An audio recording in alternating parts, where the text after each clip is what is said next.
Hello mga kajubos! Kamusta kayo? Hello mga kachupos! Hi mga kajubos!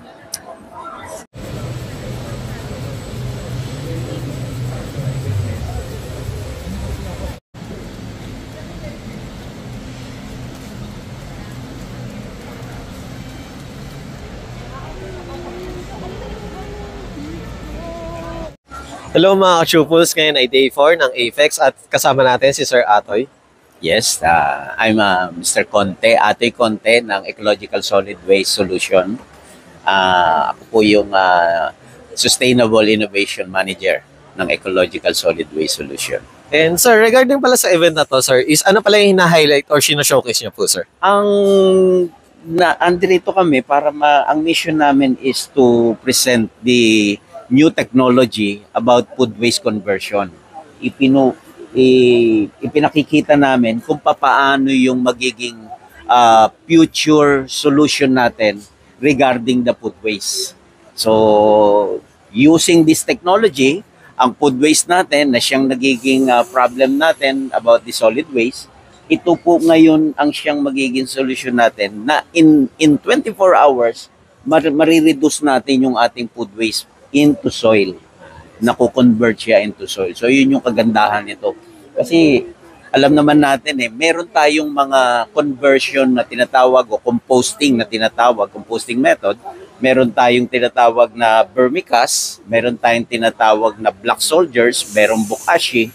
But because of the urban setup, wala naman tayong mga lupa na ngayon dito sa urban, puro tayo semento. So we need to use a technology. The technology is the best solution for our food waste conversion. O ma-prevent na natin. Wag nang mapunta sa landfill lahat ng ating mga food waste. Kasi bawal naman talaga yan sa landfill. In regards to RA 9003, ang sinasabi nga doon, the Ecological Solid Waste Management, na lahat ng organic dapat ay kinukompose na natin. So para hindi na siya makarating doon sa landfill.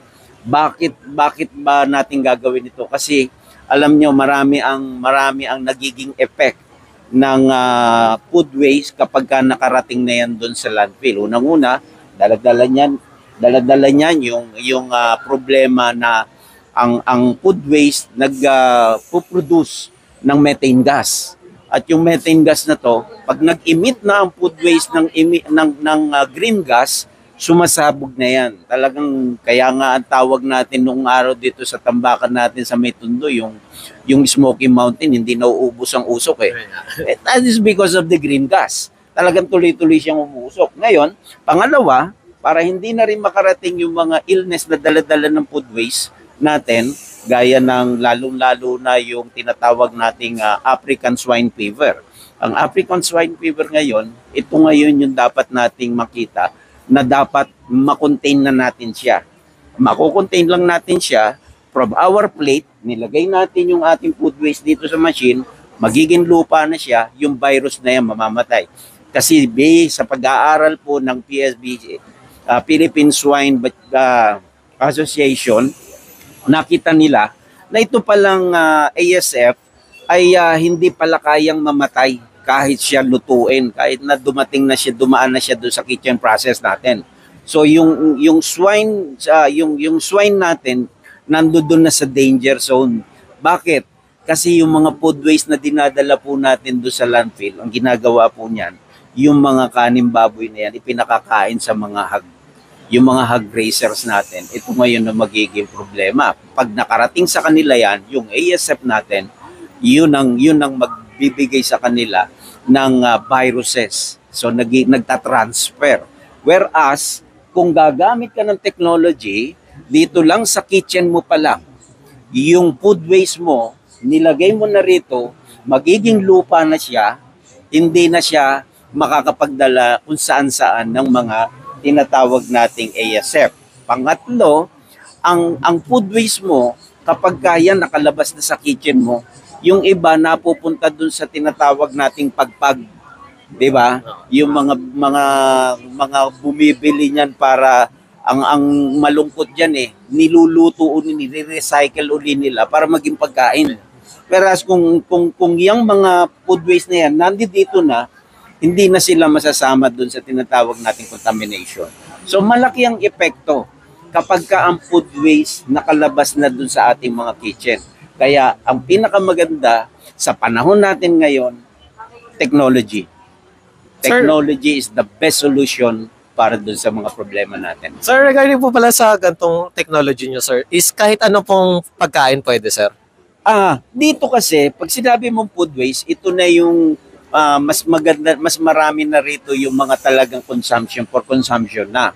Ibig sabihin, luto na at saka yung mga fruits and vegetables natin pwede rito kahit fresh.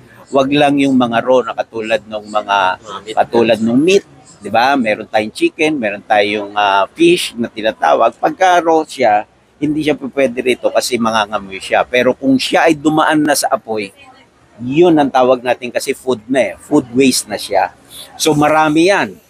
Ang food waste kasi, nag-generate yan, nagkakaroon ng collection yan sa restaurants, sa mga catering, sa mga hotels, sa mga airport, seaports, sa mga hospitals. So pagka sinabi mong dito dumating yung mga food waste na yan, sino-sinong kumakain. Hindi na natin malalaman kung sino-sino kumakain. Ito yung nagiging entryway na para makapasok yung ASF. And that is the big problem kasi. Isa sa mga problema natin, yung mga ganyang contamination.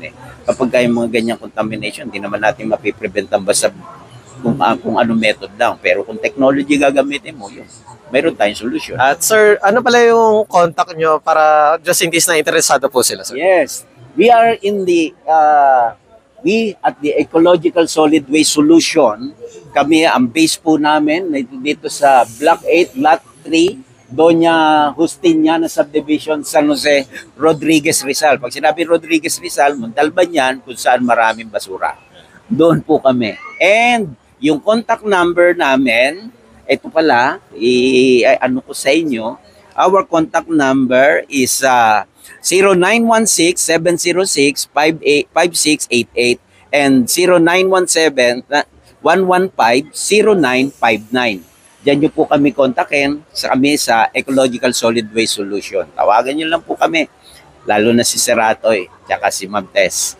At lahat ng inquiry ninyo, sasagutin namin. Lahat ng gusto nyo malaman regarding the food waste converter, meron po tayo. Nga pala, marami tayong capacity niyan. Meron tayong pang restaurants, this is 50 kilos. And meron din tayong mga pang-industrial and pang-hospitals and pang-malls. Meron tayong malalaki.